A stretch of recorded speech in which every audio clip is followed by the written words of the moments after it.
Hello and welcome to our webinar, Design of Anchorages between Steel and Concrete in IDEA StatiCa. My name is Stephanie Rath and with me is my colleague Maciek Kucharski. Hello, Maciek. Hello, Steffi. It's great to see so many IDEA StatiCa enthusiasts joining today our webinar. So I'll be happy to talk about all the interesting topics that we prepared for today. Before we begin, I will start with some organizational stuff. All the participants are muted. And if you have any questions, you can type it to the chat in the GoToWebinar panel. You can find the panel on the right of your screen. There's a little arrow where you can hide or show this one. And all the participants will be muted the whole time. We have colleagues in the background who will answer your questions during the webinar. And the most interesting questions will be answered in the session live by my colleague Maciek. And yeah, that's it from my side for now. And I will pass the mic to my colleague Maciek, and he will start with the topics of this webinar. Thank you very much, Steffi. I will right now share my screen. Can you please confirm that you see today's agenda? Great. So we will turn off our cameras now so that there is more space here. Yeah, and let's proceed. So for today's presentation, I consider the most common questions regarding anchoring, base plate design, or in general steel to concrete connections, questions that we see in our help desk. So yeah, I'll start with Eurocode 2 part 4 and its implementation in Connection app. So yeah, I'll talk briefly about the code checks, the additional requirements and code settings in the app itself. And for the second part, I prepared 3 practical examples of steel to concrete joints. And yeah, after that, I want to briefly talk about the beta version of the beam link between Connection and Detail 3D. And as Steffi already mentioned, we will also make a brief Q&A round at the end of the webinar. So let's proceed with Eurocode 2 part 4 in IDEA Connection. So according to the code, yeah, the design process that's described in the standard, it requires a detailed approach to ensure that all relevant verifications are met. So each type of fastener requires specific consideration, and the design process must account for these differences to ensure a reliable connection. So here we have a table. These are the required verifications for fasteners in tension. Yeah, so we have failure modes like steel failure of fastener, then the concrete failure modes, which are concrete cone, pull-out failure of fastener, combined pull-out and concrete failure, splitting failure of concrete blowout, and 2 verifications for reinforcement. Then this is similar table, but for fasteners in shear. Here again, steel failure of the fastener with or without lever arm, then 2 concrete failure modes, meaning pry-out and concrete edge failure, and 2 additional checks for supplementary reinforcement. And then we need to also verify the interaction of tensile and shear load, and these are the equations that shall be used for that. So let's talk briefly about the failure modes. So here, when designing, it's important to ensure that the verification is carried out for a fastener or group of fasteners. Yeah, so this is except from Eurocode, this is 0.7.1, and you can see that this need to be taken into account that, for example, for concrete cone breakout, which you can see here in the picture, the verification is often carried out for all fasteners subjected to tensile load and not for each element individually. Yeah, this means that the load-bearing capacity of the group of fasteners is compared directly with the input tensile load. Yeah, so this is the reason why you will see in our app that sometimes for certain failure modes you are not comparing the resistance with the load acting on the fastener, but you will compare it to the input tensile load. Yeah, and here to the right you see an example of it. This is a group of 4 fasteners, and the concrete cone breakout resistance will be calculated for these anchors. Yes, and in Connection app, the results are listed in the Check tab for anchors and concrete block. And if the anchors are loaded in tension, node is displayed. This is the node. It refers to the code checks that cannot be performed in the program because product-specific properties are required. Yeah, this concerns the failure modes pullout, combined pullout and concrete failure, and splitting of the concrete. Yeah. So for the time being, these checks shall be performed using some other means. However, we are currently working on a new feature that will address this challenge. So once we finish the development process, it will be announced. So please stay tuned for that. There is an additional note regarding concrete breakout failure. This failure mode is provided only for anchors with washer plates. Yeah, and if you use supplementary reinforcement in your design, there is also a similar note displayed for this type of model, because these code checks are not provided in our program, but I will talk about it briefly in the next slides. Yeah, so let's talk right now about load distribution. So it depends on the failure modes.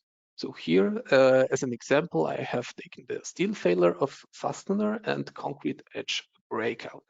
So we assume that the base plate is close to the edge and the shear force acts in the middle of the base plate. So in case of steel failure, so here, this orange line, this is our edge, and yeah, the shear force is distributed evenly across all fasteners, which means that all anchors will take up a quarter of the specified shear force. In the case of concrete edge failure, so which is here, you will see that only the fasteners close to the edge may be assumed to be effective.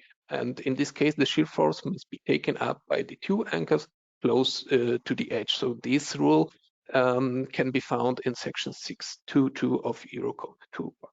Yeah. So yeah, this example shows how complex the design model according to Eurocode is, and of course these rules are taken into account in our software.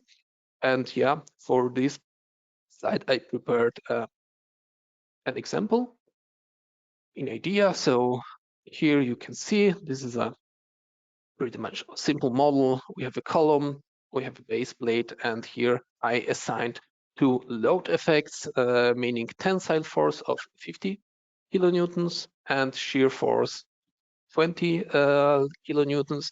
And yeah, I prepared this model and run the calculation so that we do not waste time right now, so we can have a look at the results right away. As you can see, as always, the results are provided for all modeled elements, so plates. If I had bolts here or other elements, you will also have the results for them listed here. But today, as we are focusing on anchors, we will have a look at the results for anchors only. And here is the list in this table. We have 4 anchors, and yeah, I can sort the results here by clicking this column, and I see that the governing anchors in this case would be A1 and A3. If I click here on the plus button, I can have a look at the preview on the results, and we can have a look at them detail.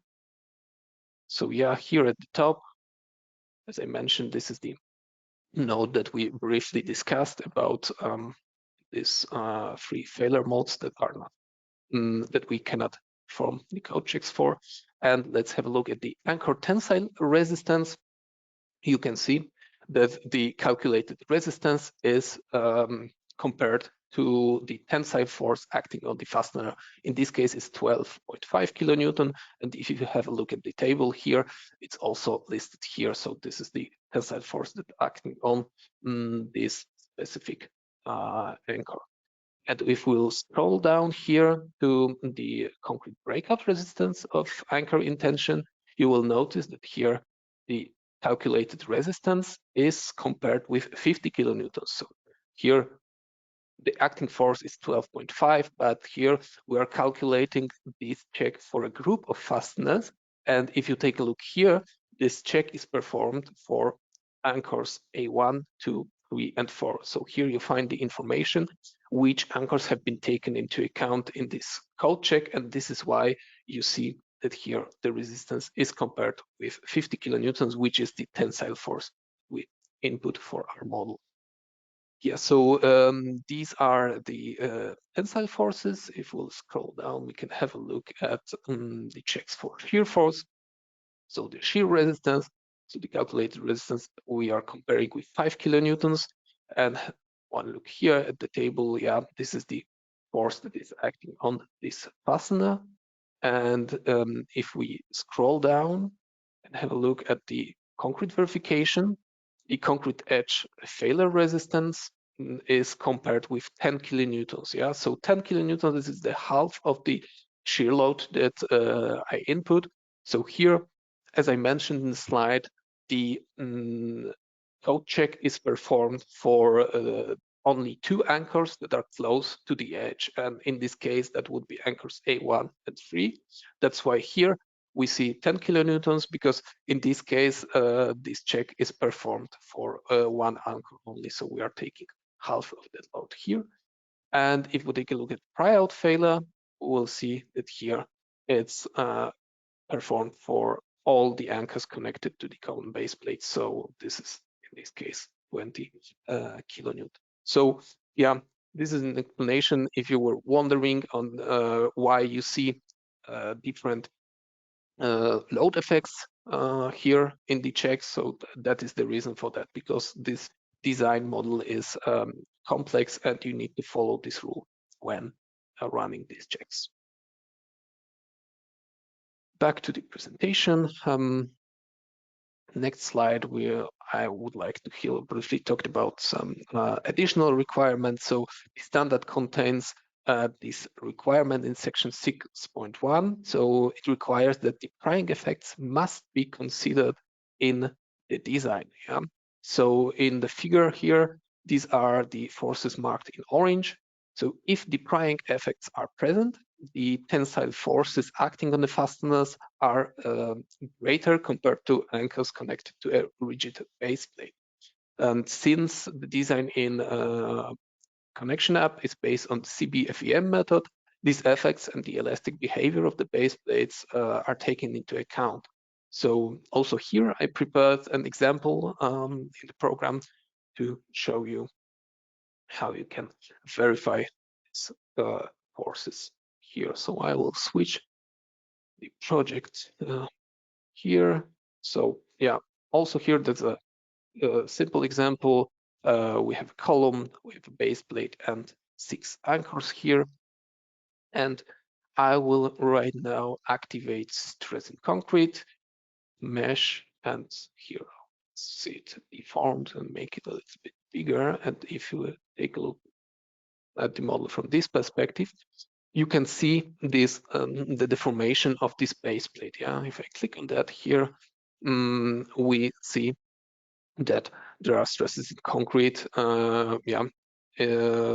Next to all of these anchors. And if we take a look at the results for them, in this case, I have applied 100 kilonewtons to the column.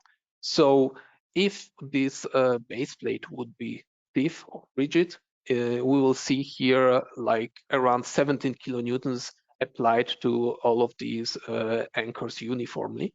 But in this case, you see that only anchor 3 and 4 have like a tensile force of 16.5 kilonewtons, and the others you can see here 28 kilonewtons. Yeah, so actually, if we would sum up these tensile forces acting on the fasteners, the sum will be bigger than this 100 kilonewtons that is applied to the column itself. And yeah, it is due to the fact that the prying effects are present here, and they are visible here either in the 3D view, or yeah, if you click on the plate, you can also have a look at it here at the bottom right. So yeah, and right now I can either carry on with this design, or maybe I would like to check out if if I change the thickness of the plate, maybe then the prying effects will not be present. So yeah, it's up to the user to decide how to proceed with the design. Okay, so let's proceed with the next example. So in our app, it is possible to mount the fixture with a gap. So this is the so-called standoff installation. You can set this option either in the base plate or ball fastener grid operation, depending which one have been used. In the model, I will show that in the second part, which operations can be used to model anchoring in IDEA StatiCa. And if you activate this option, additional code checks, like for example, bending verification, will be carried out. So the anchor then is designed as a bar element loaded by either by compressive or tensile force, shear force, and bending moment. And from version 22.1.5 on, the value of the bending moment is determined directly by the finite element model and depends on the ratio between the plate stiffness and the anchor stiffness. Also here, I will show you how to activate this option in the program, and yeah, we'll have a look at the code checks that are being performed here. So let me change the position here to standoff installation. So if we go to the design tab, also here, I have only modeled one member. So this is this column here. And as mentioned, I use base plate operation, but you could also use different operations here. This is the topic of the second part of today's presentation. And if we just go down here by foundation block, we see this option standoff. So here we can choose between direct. So actually this is the default option. Then there is no gap between concrete block and the base plate, but we can also choose gap here. We also can model mortar joint if you wish. Yeah, you can choose this option here. And if you choose the gap, then you can specify here the height of this gap. So you can here I proceed with 50 millimeters, but of course you can change this value to whatever value you wish, and then it will be like this distance between top of the concrete block and bottom of this base plate. So once you activate it, it's of course clearly visible here in the main window, and when we go on to the detailed checks for anchors, I can again here filter for the governing anchor. And if you go to preview, you will notice that here additional code checks are performed, like for example, the compressive resistance of the standoff anchor will be verified. So this checks follows Eurocode 311. And you can see here is the formula, how it's calculated, and this is of course compared with the compressive force fastener. Then we have the standoff anchor shear resistance. So yeah, I think this is also pretty much straightforward what's calculated here. And I would like to scroll down here to the bending resistance of the anchor. So this check is also performed according to Eurocode 3.1.1. And as mentioned, we are calculating the bending moment acting on the fastener according to the finite element model, and then it's compared with the resistance of the anchor. And if we take a look at the interaction of loadings, we see that here we check the interaction of compressive force and bending of the anchor. Okay. So let's proceed with the next slide, which is supplementary reinforcement. So according to Eurocode 2 Part 4, it is possible to consider the supplementary reinforcement in the design. So if it's present for tensile loading, it is not necessary to check the concrete cone failure. If it is present for shear loading, then the concrete edge failure need not to be verified. In both cases, however, the reinforcement must be designed for the total load. So yeah, this is according to these rules, and these code checks are not included in the connection program. So yeah, I will show you in a moment how you can activate this supplementary reinforcement and what is the effect of this option on the calculation. So let's proceed with this last example from this part. So yeah, I have run the calculation. Here we can see that the utilization of the anchors is like 800, almost 830%. If you take a look at this detailed results, we can see, it's due to the fact because the utilization in tension is like almost 300%, and in shear it's 220%. So yeah, then the interaction is like 830. And in such cases, you might be thinking, okay, maybe I will use supplementary reinforcement that will take up these forces. And this is possible. In our software to do so, you go here to this code setup, and then in the code setup, you have this option concrete breakout resistance. And as I mentioned, the code checks for supplementary reinforcement are not provided. So actually what you're doing here is if you choose both, that means that both of these code checks will be performed. If you choose tension, then only the concrete cone breakout will be verified. If you go on with shear, then only concrete edge breakout will be verified. And if you go with none, then none of the above will be verified. So here with this option, you are actually deactivating certain code checks so that they will not be performed. So I will just choose right now here this option none, accept here, and run the calculation so that you can see the code checks that are being verified, and there will also be a note displayed at the end of these code checks concerning the total load that shall be taken up by supplementary reinforcement. So let's again check the governing anchor. It would be A2 in this case. And if I go to preview, I see that anchor tensile resistance is verified, then the shear resistance of the anchor, and then the interaction of tensile and shear forces in steel.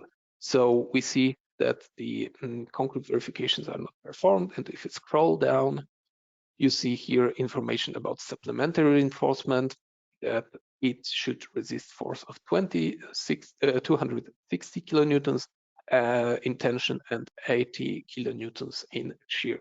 And these code checks shall be supplemented. Okay, so let's go back to the presentation.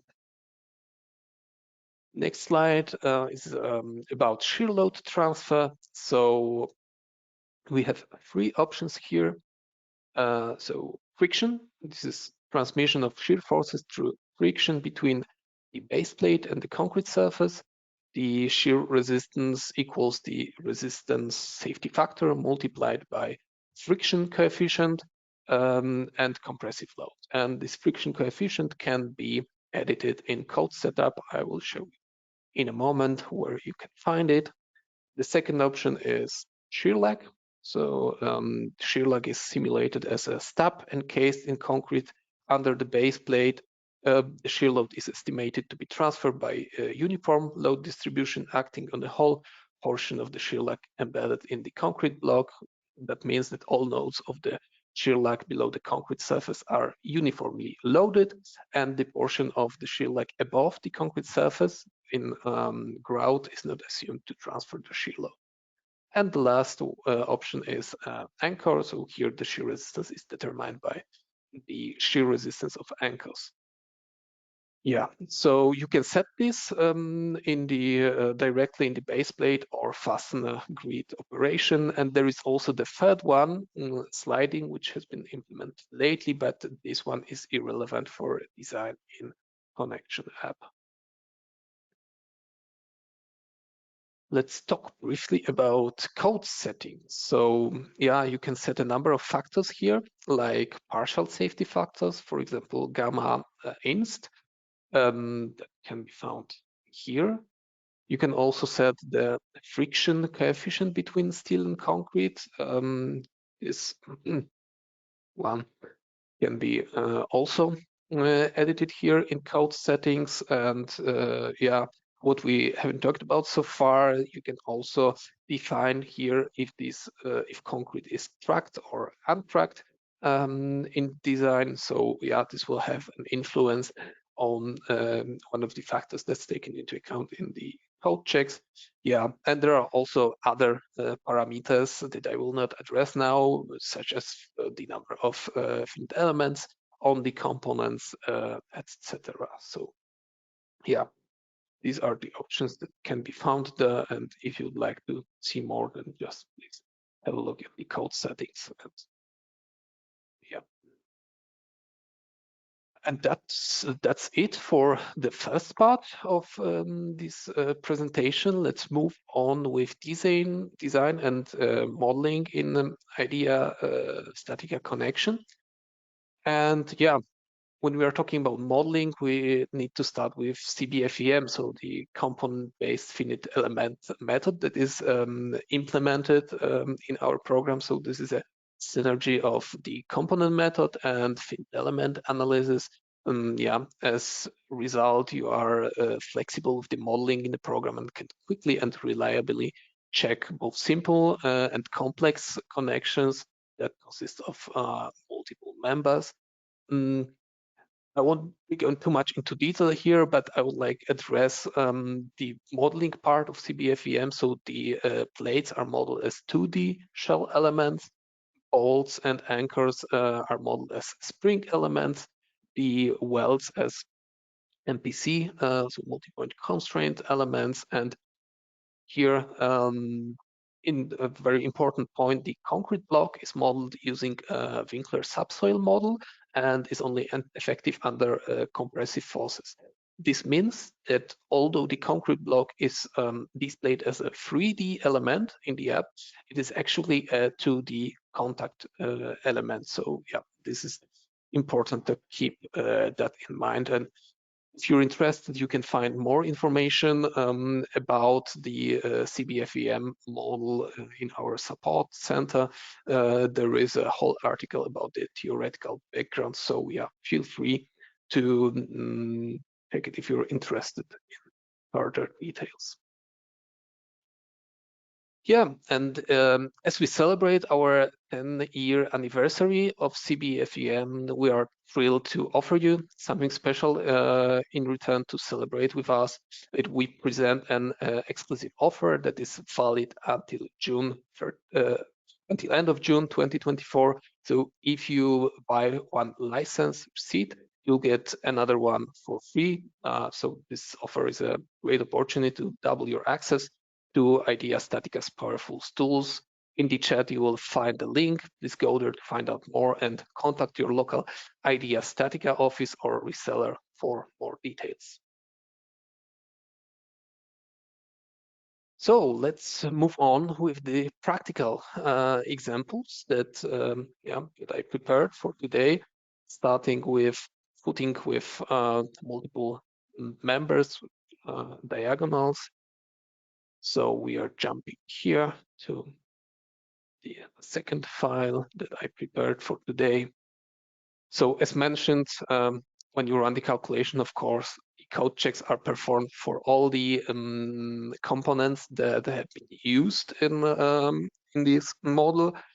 And here we have a complex geometry. So yeah, you see like several members that have been added here. We have two diagonals. We have a stub here with end plates. So yeah, this is pretty much a complex model. And talking about baseplate, about anchoring, in this case, I've used this baseplate operation. So this is when we add a new operation, this is this operation you can find here. And yeah, I call it a complex operation because this operation consists of multiple components, baseplate, then anchors, welds, and foundation block. Yeah. So in the second example, I will show you how you can model anchoring without using this operation, but using simple operations. And with simple, I mean this is an operation that when you're consists only of one component. Yeah. So like for example, yeah, stiffening plate is a good example for that. There you can only define and model a plate itself. Yeah, and let's have a look at here the options that we have in this baseplate operation. So material, I think this is pretty much straightforward, as well as thickness. This can be set here. You can edit it if you wish. Dimensions, yeah. So the dimensions here are symmetrical to the profile. So when you launch the top view here, so we'll have the same directions in the directions top and bottom and left and right. Yeah, that's why here under offsets we have only two entries, and if we change that, then dimensions on both sides of the profile will be adjusted. Then if we would like to change this base plate, so yeah, we can either use this symmetrical base plate, but here are also other options. You can use two profile, but not symmetrical. That means that you will be able to define offsets on all sides of the profile. You can also go on with rectangle or circle. So these are the options that you're having here. But if you would like to model a more complex base plate, then I would say that the editor, yeah, so the plate editor is a really good place to start with it, because using it, I will change this view here so that we all can see that.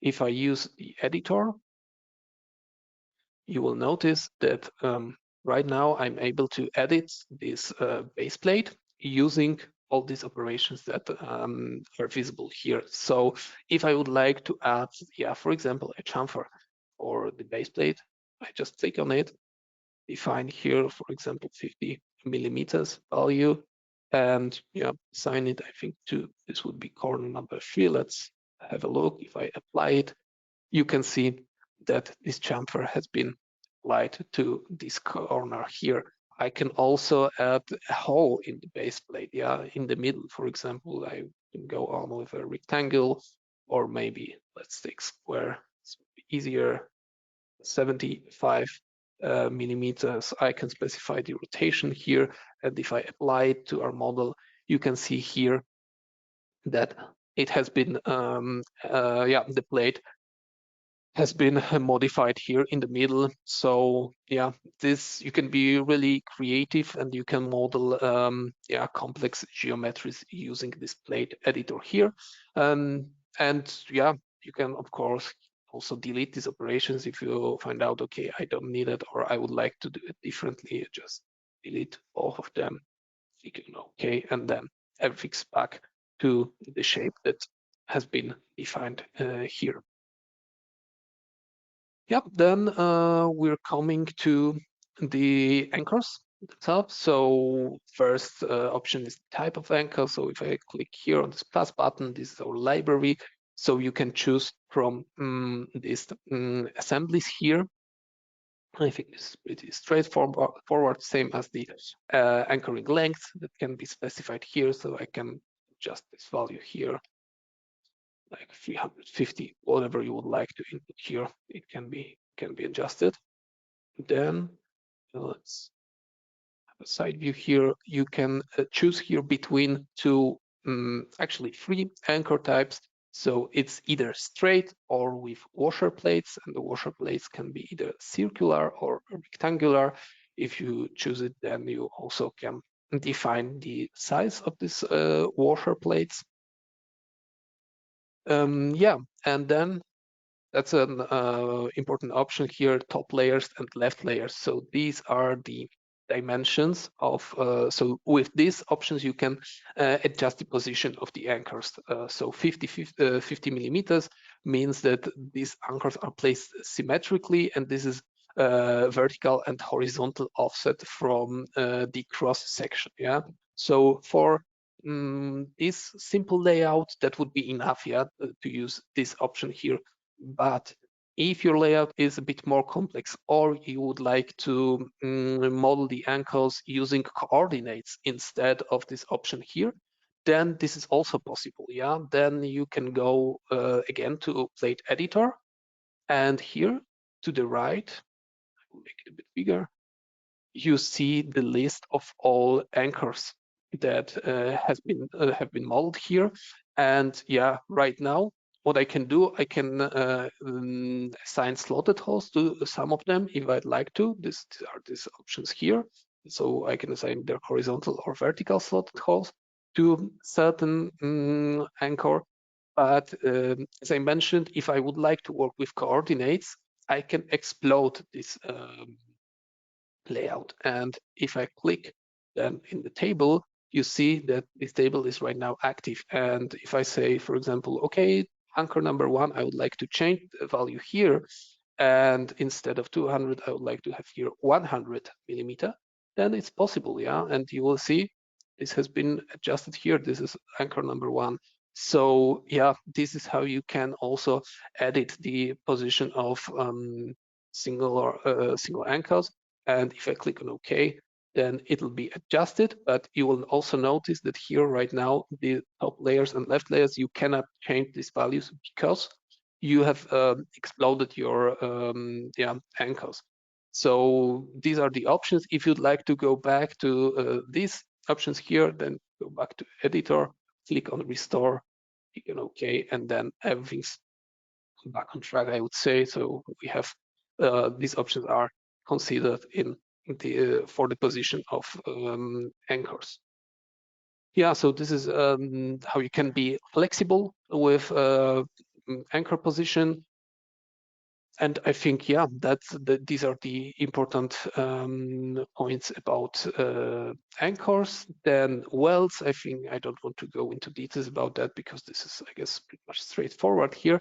But right now I would like to jump to foundation block because here, concrete grade, I think this is much straightforward. Yeah, we can assign a concrete grade here. This is the library, so yeah, you can choose from these grades here. And then we have the option offsets. Right now, there is only one value here, 500 millimeters. If I will just make it a bit further away, you will see that this 500 millimeters is taken into account. So this is the distance from the base plate to the concrete edge. So you see that it's 500 top, bottom, left, and right. But what if you would like to assign different edge distances to top and bottom edges? This is also possible. So here in this field, you can input multiple values. So you can input one value. This is what I've done right now. So then it's symmetrical. You can input also two values. So I will place here 300 millimeters. And you see that right now we have top and bottom 500 millimeters, left and right 300 millimeters. And the third option here would be to input 4 values. Yeah, so it's not possible to input 3. So you input either 1, 2, or 4 values. So if I add here 200 and maybe 50 millimeters here, you will see that right now these distances have been considered in my model. So I have 300 at the top, 500 at the bottom, and then here to the left it's 200 millimeters, and to the right it's 50 millimeters. So yeah, this is how you can change or assign different edge distances to different edges here. What we can also change here is the depth of the foundation block. So yeah, you can here input whatever depth you would like to. And the option shear force transfer and standoff, we've talked about it in the first part of the presentation, so I won't be addressing this right now. Yeah, and that would be it regarding the first example. So as I said, here I used base plate to model the base plate and the anchors. And let's move on to example number 2, where I used a bit different approach. Yeah, so this is a bracket. Here, yeah, I have only one member because I want to keep it simple, because as you can see, the list of operation, yeah, is quite long. So I would like to concentrate on the operations that I used here. So you won't find the operation base plate here, yeah. Instead, I used stiffening plates. So this is the first stiffening plate, and the second one that I used to model this console. Then we have this operation. These are also stiffening plates that that I used. So yeah, in the first place, I just designed this. I modeled this bracket, connected it together using this cut-off plate operation. Then yeah, I used the working plane to move this member by 50 millimeters. So because actually you could use this offset in x-axis along x-axis, but I'm always saying it's better to use these two operations, work plane and cut, because in this situation you are not affecting yeah, these point of load that the load effects are here inputted. So yeah, if you use this eccentricity, then you are actually moving the yeah, point where the load is applied. So this could have an influence on this will have, of course, that might not, but it will have an influence on the results. That's why I'm always saying it's better to use and I recommend using these two operations. And yeah, so right now we have the steel part here of the bracket modeled, but what's missing are of course the anchors, and I use the operation fastener grid, which is here. This is the grid number 2, and if we go up, you can see that as here the first option, you can choose between bolts, pin, anchors, and contact. Yeah, and of course in this case I use anchors. Anchors are connected only with one item, which is this stiffening plate 2. Then you can define the type of anchor. So yeah, this is a similar property grid as we've seen in this base plate operation.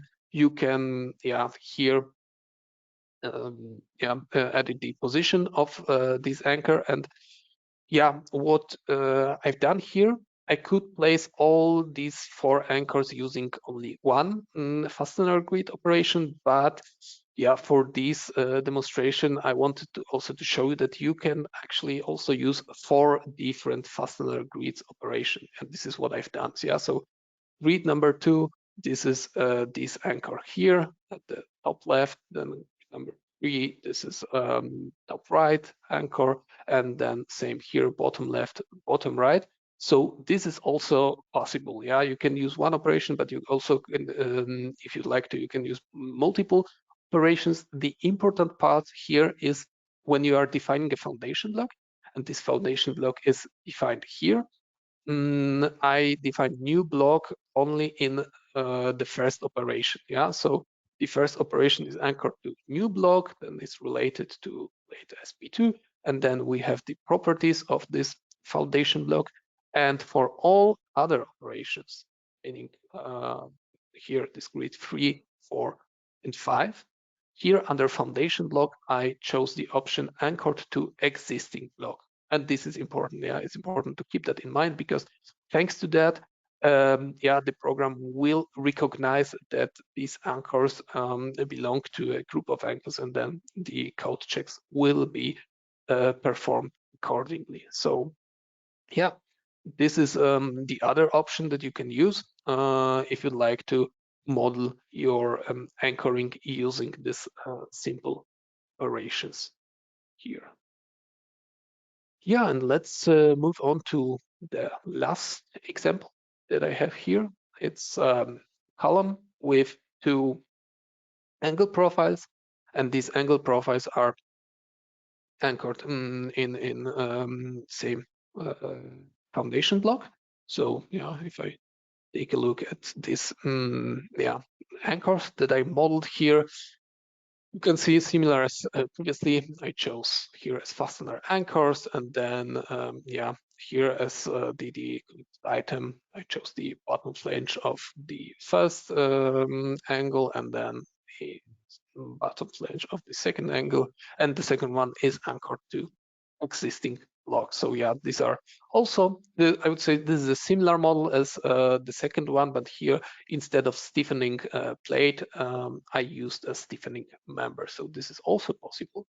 But when you look at the results here, then you see that even though the governing utilization for anchors is less than 100%, the anchors still do not pass this code check. And if you would like to learn more, you can go to the check tab, and let's have a look at the anchors. Let's see the preview of this code check, and we see here this comment that this anchor is out of scope of the design code due to proximity of the group. It belongs to an adjacent anchor group with greater critical edge distance. So in this situation, this is like we have here 2 base plates that are anchored in the same foundation block, and this situation is not covered by the standards. This is why you see here that anchors do not pass this code check, and that's why it's also this note is displayed here under results. If we go back to my presentation, I have also here an excerpt from Eurocode, and you can see here that this design model applies to fasteners that are connected by means of a common fixture. So this is actually the point here.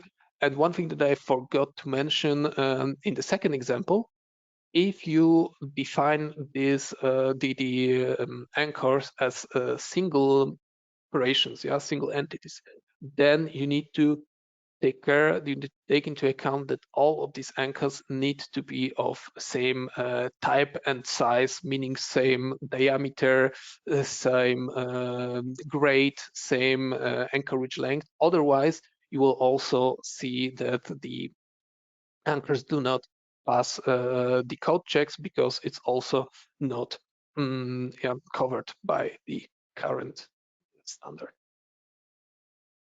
Yeah, and let's move on to the last part of my presentation, namely beam link between connection and detail 3D. So this is a missing workflow, or was a missing workflow between connection and detail, and this is what lots of customers asked for. So right now, users have the option to export the base plate with anchors and the concrete block to detail app.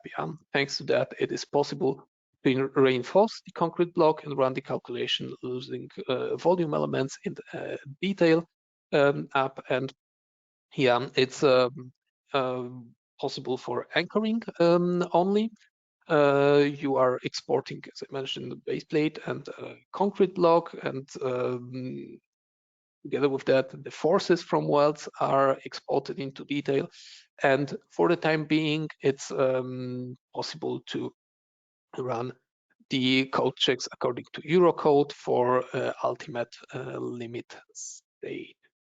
Yeah, and the 3D detail is available to users with concrete detail seats, but if you do not have concrete license, you can still fill in the form that appears when you click on the export to detail button, which is which we can find the latest version of Connection app. If you fill in the form, then you will be included in beta testing of this link. So yeah, this is a short video of how to do it. Yeah, so you can in the first step you need to calculate your model in Connection, otherwise this export button will not be active. So yeah, once you calculate it, you can have a look at the code checks if they are fulfilled or not, and then you can save your model as an IDEA StatiCa detail file. And when you do it, then you can open it in Detail app. And as I mentioned, in this app, you can add the reinforcement here. You are free to do so, and after that, you can have a look at the ULS code checks that have been performed. Yeah, so this is a brief description of the possibilities that we do have right now.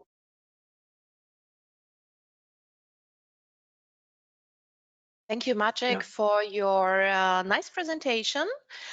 I will take over and want to invite our audience to visit our support center. There you can find further information, verification, theoretical backgrounds, as well as videos and tutorials, and also the webinars, the recordings of former webinars and the upcoming webinars. So if you're interested, please check the support center. There are a lot more information and you can easily find what you're looking for.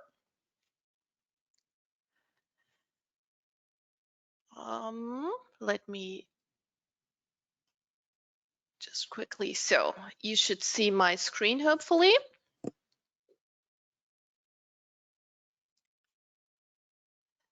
The next thing I want to invite you to is the IDEA StatiCa campus courses.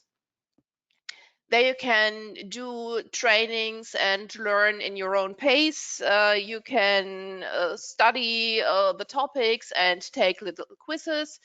These are free. And if you want, you can also get a certification that you finished the classes and that you did those campus courses. And now we want to move on to the questions. But before we do answer your questions, we have one question for you. And this is, how often do you design steel to concrete connections? So I will wait a few seconds so that everybody can participate in our short survey. Looks good. Still some answers incoming.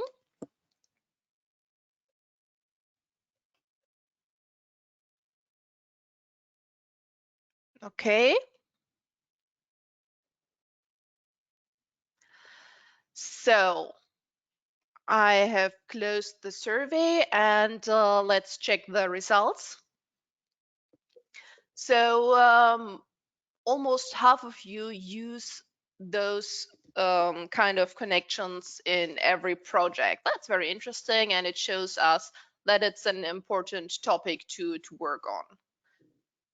And now I will pass back the presentation to Maciek, so he can answer your questions. Yeah, great.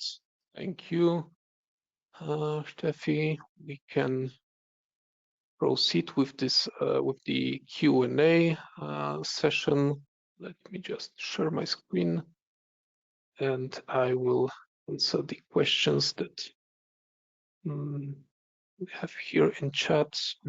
Yes. Yep.